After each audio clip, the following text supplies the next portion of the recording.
and welcome to all of our viewers from around the world. I'm Kristen Schwartz, licensed midwife and one of the MCs here at Gold. And I'm here today chatting with Mim Ochsenbein about her upcoming presentation titled Sensory Systems and the Implications for Early Childhood Development. Welcome, Mim. Thank you, Kristen. It's an honor to be part of the conference. Thank you so much for inviting me. Oh, it's lovely to have you here. This is absolutely fabulous. It's one of my favorite symposiums. I have to tell you, this is a new symposium in our Gold family. This is the second year we're putting this together. It's back by popular demand, and there is so much to learn, and I'm really looking forward to the presentations, and especially yours as well. But before we go into that, tell us a little bit about yourself. First of all, where in the world are you? Where in the world am I? I am actually right outside of Denver, Colorado. I work for Star Institute, and we are in a town right outside Denver called Centennial. So that is where I am located, but originally I am from Los Angeles, born and raised. So I moved here about 9 years ago. Fantastic. Thank you so much for sharing that. It's always nice to know where the speakers are because we have such an international audience, so we can put a little bit the pieces together here for that as well. And let's talk about your background. You mentioned Star Institute. First of all, tell us a little bit about your professional journey and what you're involved in now. Professional journey. Oh my goodness. Well, I think long story short, I knew from a very young age I wanted to be in a helping profession. I thought I would like to do physical therapy, but that was not a good match for my personality type. Too much math. So when I dug a little deeper, I found myself drawn to occupational therapy. So I completed my degree in university in occupational therapy and began immediately in pediatrics, where I was fortunate enough to get some opportunities to work for sensory integration clinics. And Los Angeles is the cradle of sensory integration theory. That's actually where it was developed. So I was very, very lucky that way. I was able to work in a variety of different places, schools, clinics, residential facilities, homes, early intervention, et cetera. And then I decided at one point to go back to graduate school, where I received a master's of social welfare with the intention of doing larger, instead of clinical work, doing more program development, nonprofit management, being able to have a bigger impact on some systems that would support our families who have children with these very needs. We moved to Denver, and I was fortunate enough to be introduced to Dr. Miller, who was looking for a director of education and appreciated my background. And so hired me to oversee STAR's educational content offerings and development, which we provide to professionals as well as educators and other community members around sensory processing. And then recently, this January, the leadership of STAR asked me to move my position from director of education to now clinical director, where I oversee the most brilliant team of occupational therapists, speech therapists, and mental health providers, I think, anywhere in the world. And I mean no disrespect to your audience, but they are brilliant. And it is my great pleasure and honor to be part of that team on the treatment side. Oh, wonderful. Tell us a little bit more about STAR, exactly what kind of programs you put together there. Yeah, thank you for the opportunity. So Star Institute is a nonprofit, a 501c3 in American terms, or a NGO internationally. And we focus on providing treatment across the lifespan for disordered sensory processing. We have our own research department that researches both treatment and also just aspects of sensory processing to help inform treatment and understanding. And then we have the education department, as I mentioned. So all three work in concert in order to hopefully support people throughout the world who have sensory processing challenges to have the most comfortable and fulfilling life possible. Beautiful. Thank you so much. And where can we find out more information? Is there a website you can There direct us to? is. Yes. If you would like to visit START Institute's website, where there's tons of information available to you, it's www.sensoryhealth, one word, .org. And lots of information is there. Thank you for sharing that. That's valuable information for our viewers to check out there as well.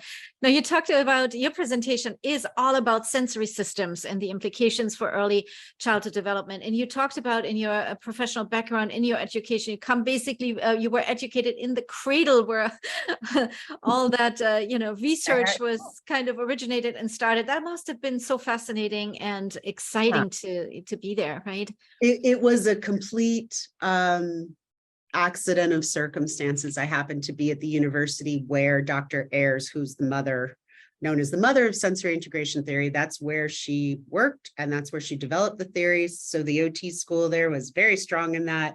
And all of the practices in Los Angeles were also very strong in sensory integration. So I just got really lucky.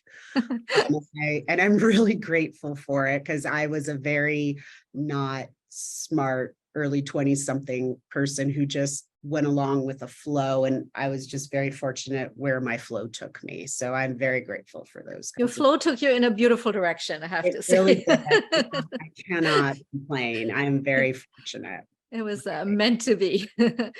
Now let's talk about the presentation, sensory systems and the implications for early childhood development. Tell us a little bit what we can expect and look forward to. Well, what I will be presenting to the audience is hopefully a different lens to look at child development, early childhood development and behavior through. So when we will be looking at sensory processing, and we'll kind of break down what that is and the different sensory systems and the impacts that they have on regulation, which is so important for our young people and constantly comes up in school-age children, regulatory needs, as well as relationship or connection, their ability to have and develop connection with others. And these three domains, they impact one another at a neurological and developmental level and can either really support a child's trajectory through life or really derail it.